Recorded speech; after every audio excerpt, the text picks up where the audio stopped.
to action. Insights alone won't move the needle, action does.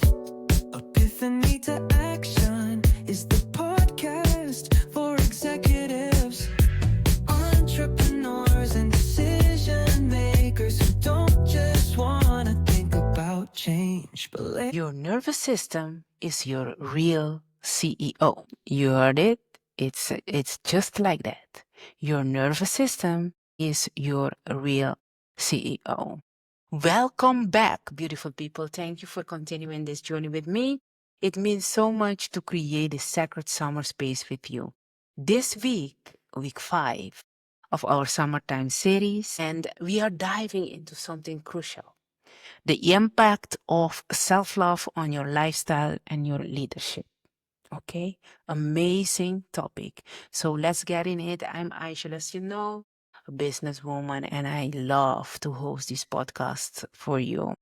And what I've learned in this season, in the many seasons of my life, is if your peace doesn't lead the way, your success will cost you too much. Okay? If your peace doesn't lead the way, your success will cost you too much. Let's go deeper into that. And short recap of the last 2 weeks.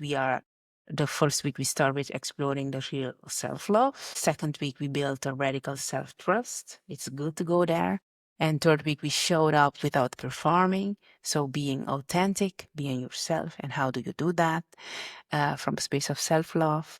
And we aligned how you aligned your strategy with love. So great topics that we had to dig into. And I hope you got a lot of epiphany moments this last weeks. And we talk about how self-love protects what matters the most. Okay, this is what we're going to talk about this week, by the way. So self-love protects what matters the most: your energy, your health, and your time. What if success didn't cost your peace?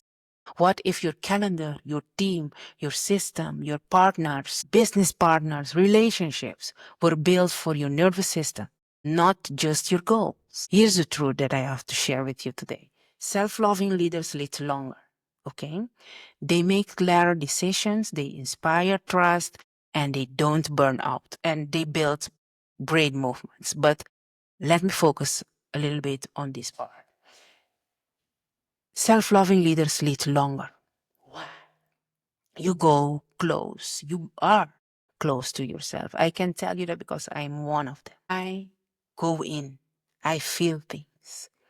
If I have to move quick, I do that, but I go within. I just go in and feel. Okay? Clearer decisions, of course, you can make. That's what you focus on, to have clearer decision. Doesn't mean that you don't make mistakes. You can make mistakes, and it's allowed, and it's good, because you have creating room. You have create room to grow. Mistake means that you have things to develop, and it's okay. If you're a leader, an entrepreneur, director, CEO, whatever you call yourself, on the C-level, manager, take the time. Take the time. And why are you inspired trust? You will know. People will come to you easily. That's my experience. People just talk to me. They just share things with me, and I love it. And I am very careful how I move with people, because trust is so a valuable character. And you have to have that. You have to have that. And they don't burn out. Okay. This last one. A lot of us has already have a burnout. First time, second time. I guess the second time you have learned. You have made a change. Because having a burnout is not okay. That means the boundaries, you didn't have them. You weren't aware. And you went too far. That's what I know of myself. I know what I did wrong. So I learned. And I created another lifestyle.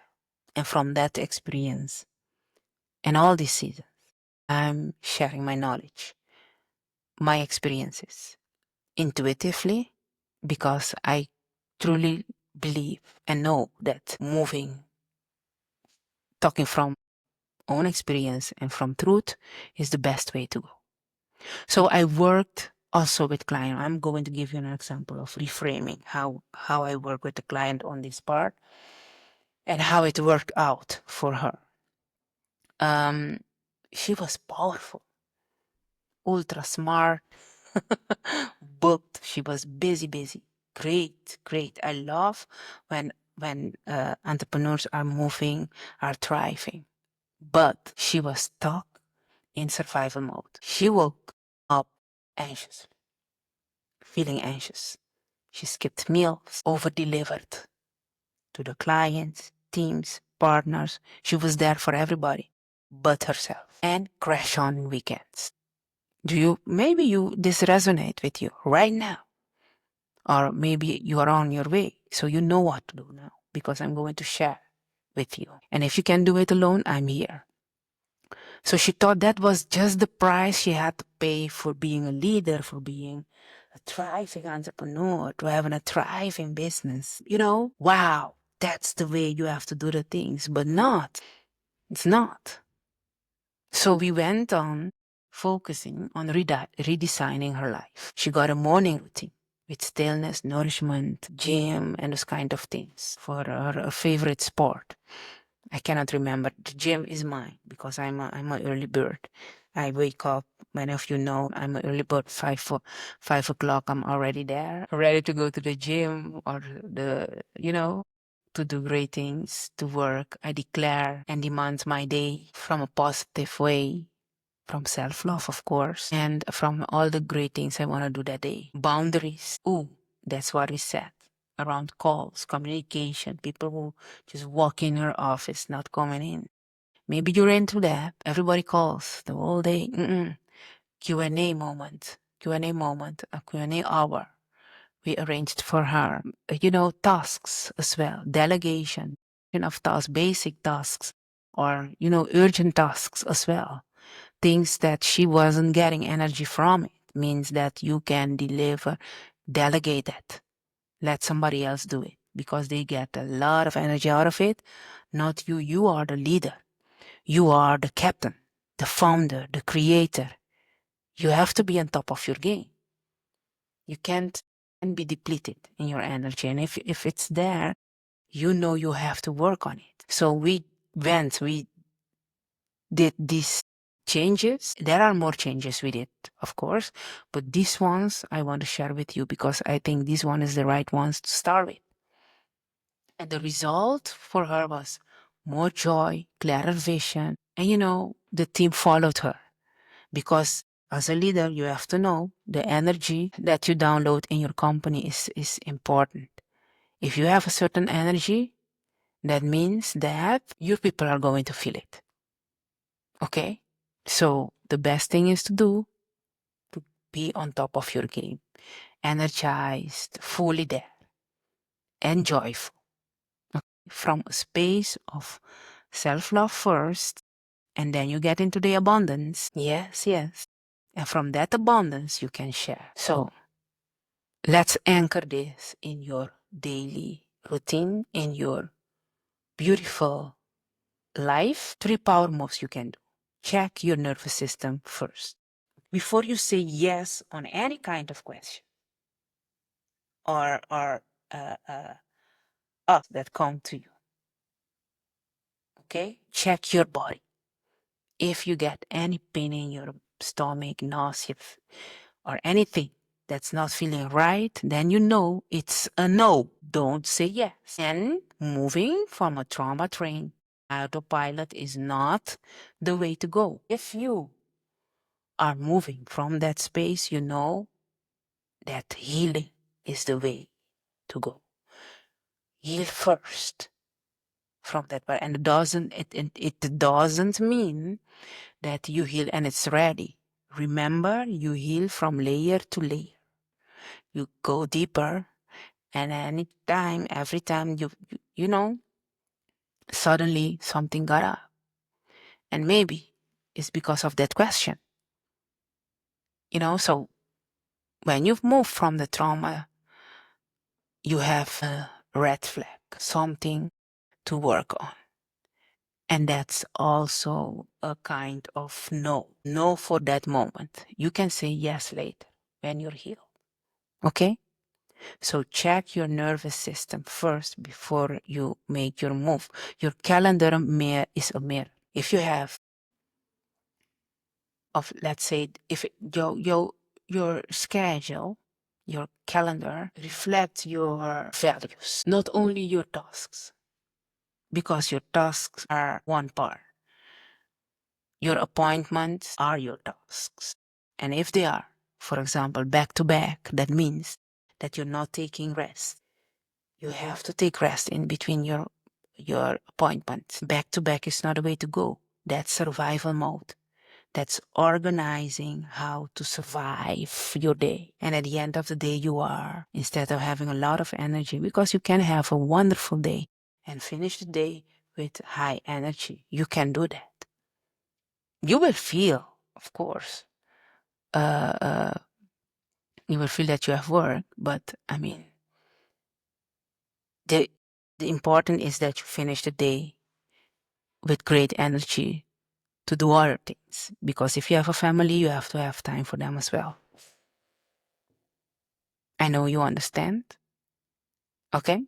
Yes. And the third one is lead with love, not urgency. I mean, urgency leads to mistakes. Love leads to mastery. Okay? Because you take your time, lay back, think about your thing, and then you come back and give the answer. I've learned that a long time ago. It wasn't the easy thing for me, but I had to learn. And I did. And I take my time nowadays. Yes, I do. So, and before I leave, I leave you behind with a great affirmation. And I have a kind of side note for you. Long ago, I learned from a coach to anchor my affirmations when I'm when I'm showering. So when I learned, and he explained to me as well why. So our bodies are 70%, 75% water. When you are showering, the moment you open the shower, the water comes down and it touches your skin, you start feeling at ease, don't you? You do, right? You have to notice that when you go showering, you will notice that. So knowing that our body is 70% of water means that it's getting balanced at that point. You feel good. You feel at ease, at rest, and it's the right moment that your brain is going, huh. You don't have to urge anything. You're just taking a shower, taking your time, and you can repeat that affirmation a few times. Think about the words hanging in there, breathing under the shower. And it's the same thing as well when you are, that's why I say, go to the river, sit along the river, sit along the beach. Water is a great way to channelize everything. You get that from me. It's a side note. You can use it. And the affirmation is this one. I protect my peace as the root of my leadership. My nervous system leads with clarity and grace. Okay? I repeat, I protect my peace as the root of my leadership. My nervous system leads with clarity and grace. Okay, you can pause this thing and you can repeat it as much as you can to get the most out of it. Okay, it's wonderful. It's wonderful to be able to share these affirmations with you. And I hope you are using it and that you are experience some difference in your life as well, because that's the reason why I'm doing it. I'm sharing it with you so you can get those kind of epiphany moments, of course, and you can build and rebuild your life with these affirmations. And before I go, I want to thank you. Thank you for tuning in again. And if this resonates with you, these episodes, amazing. Don't forget to like, subscribe on the channels, the Spotify channel, YouTube channel, and follow me also on LinkedIn. If you have any question. If you want to share anything, do it in the comments. If you want to talk about this episode because you want to use some service, one of my meetings. By the way, I'm not launching yet, but very, very soon I will putting my schedule out there so you can book me not only for this kind of appointments, inspirational appointments, but also for speaking as well and to be a guest in my podcast starting from September. So if you feel you want to be my guest and you have a great topic, contact me, DM me, please, because I am not approaching anybody at this time. I have one manager is approaching my future guests at this moment because we had some issue with the calendar.